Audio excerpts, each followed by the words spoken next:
On December 6, 1975, a couple riding motorcycles made a grim discovery. The lifeless body of 20-year-old Teree Becker, laying in a field near an intersection in Westminster, Colorado. For decades, the haunting question plagued the police force of Westminster. Who was responsible for the murder of Teree Becker? There were definitely times during this where you felt like, I'm never going to figure this out. Will the family of the victim ever find closure? Or will the police relinquish the hope of solving the enduring cold case that has lasted over half a century? Born in 1955, Teree Becker originated from Casper, Wyoming. Not much is known about her early life, but after graduating high school, she had held a position at the Golden Bell Press, a local newspaper, before relocating to Denver. Described by her family as a free spirit, Becker was known for living on the edge. On December 6, 1975, Teree Becker's lifeless body was discovered in a field at the intersection at 100th Avenue and Lowell Boulevard in Westminster, Colorado, bearing the hallmarks of a violent crime. She had been physically assaulted and strangled to death. Teree was last seen 2 days prior on December 4, 1975, hitchhiking on her way to visit her boyfriend at the Adams County Detention Center in Brighton, Colorado.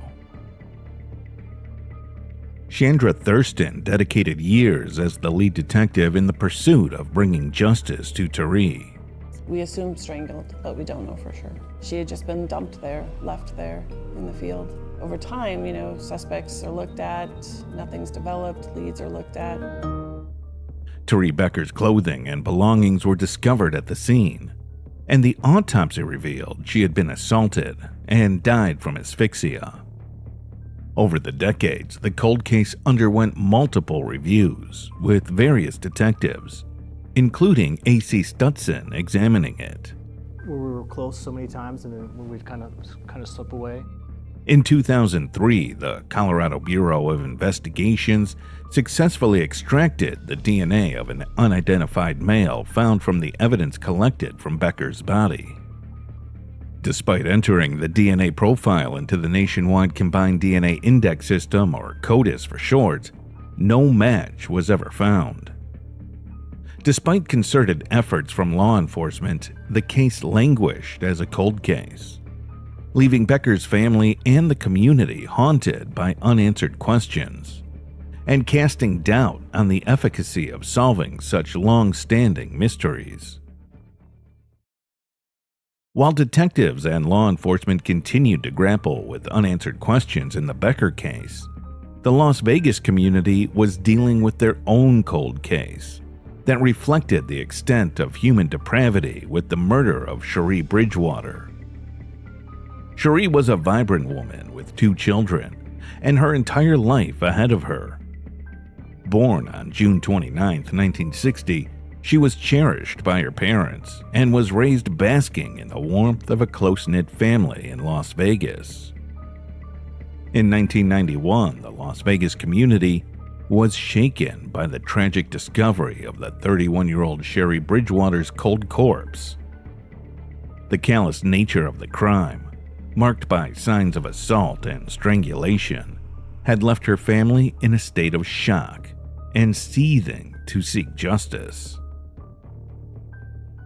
In May of 1991, a knock on the door of her apartment at the 1000 block of Monroe would change the fate of Sherrie Bridgewater forever.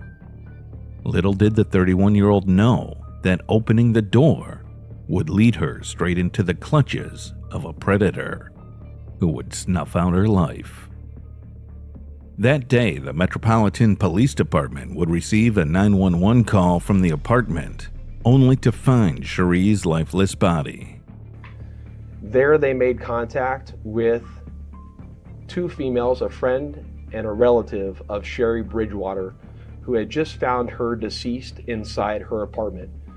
Due to the suspicious nature of how her body was positioned at the time, homicide responded, took over the investigation, And through autopsy, it was very quickly learned that Miss Bridgewater was and murdered by strangulation with a ligature. Evidence from the scene was collected, and initial leads were followed. However, despite extensive efforts from detectives and legal experts, the case went cold, and it lay dormant for decades due to a lack of technology. That is, until the wheels of justice finally caught up with the perpetrator. Years turned to decades, and the case remained shrouded in secrecy and buried beneath a layer of time. But in 2003, a glimmer of hope emerged as advancements in DNA technology allowed cold case detectives to re-examine the DNA evidence collected from the crime scene. As many of you are well aware, the advancements in DNA technology has allowed us to go back and look at cases and obtain evidence that we had, but we didn't know what was there until the advancements in DNA technology. And it wasn't there until 2013 when that the kit from Miss Bridgewater was submitted for DNA examination. And through that DNA examination, we were able to develop a suspect profile of the person who we believed murdered Sherrie Bridgewater. But at that time, we were not able to put a name behind the DNA profile. With hopes rising, the DNA profile was uploaded to the national database to see if there was any match. And there it was. The DNA profile hit and matched with another DNA sample that had been uploaded from another cold case in Westminster, Colorado. The case of Teree Becker. Las Vegas was working a cold case, and they submitted their unknown DNA into the database.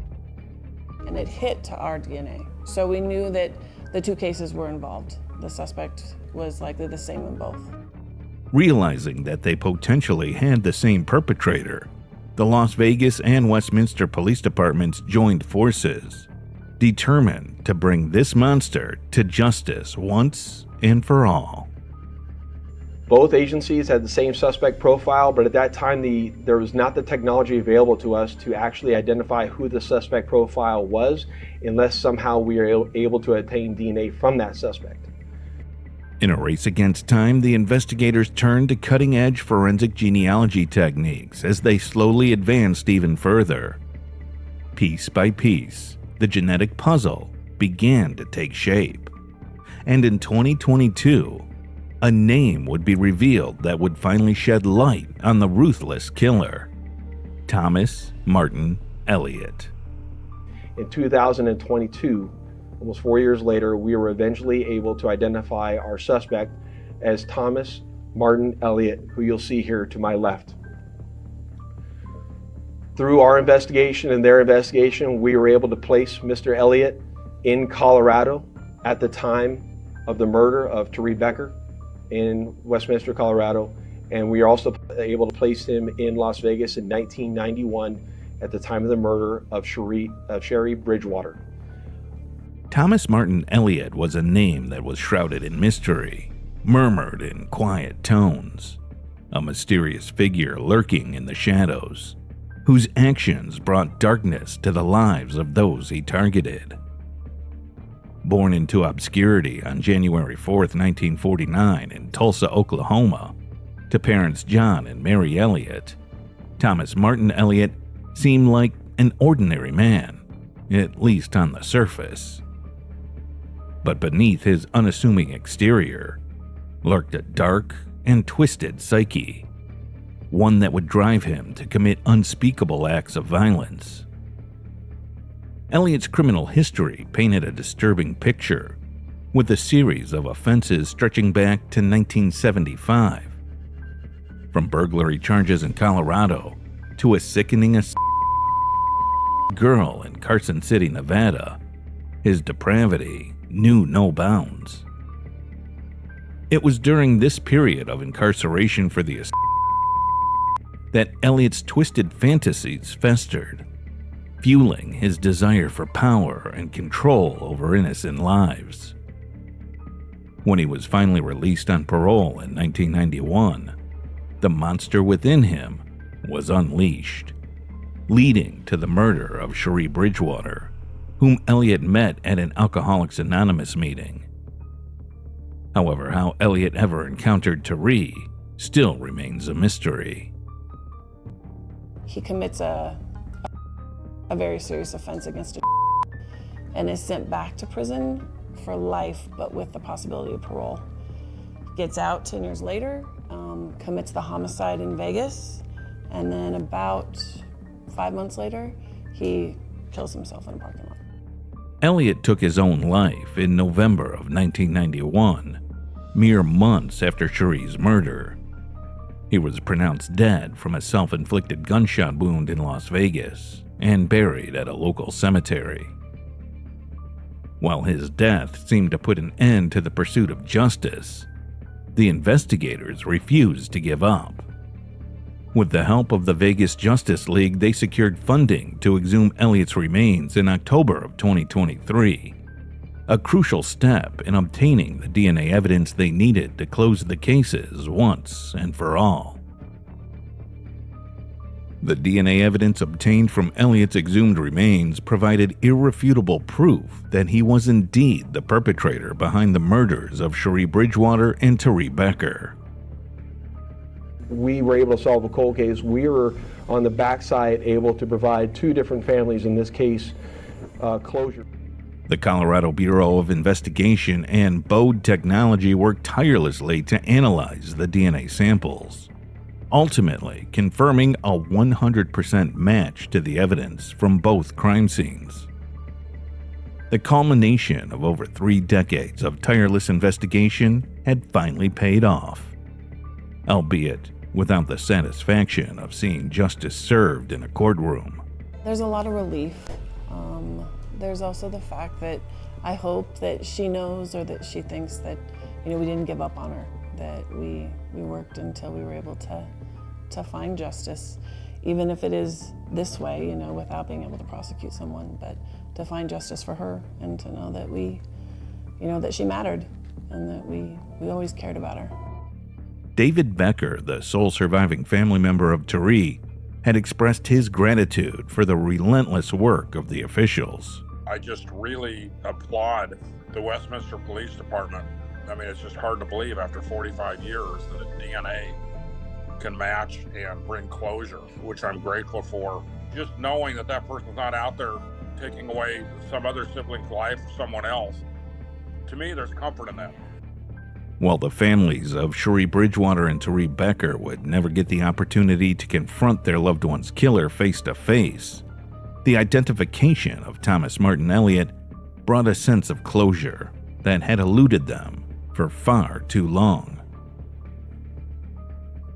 As the dust settled on a case that spanned decades, the echoes of the memory of the deceased lingered on as a reminder of the fragility of life. Even though their voices may have been silenced, their story will forever serve as a testament to the resilience of the human spirit.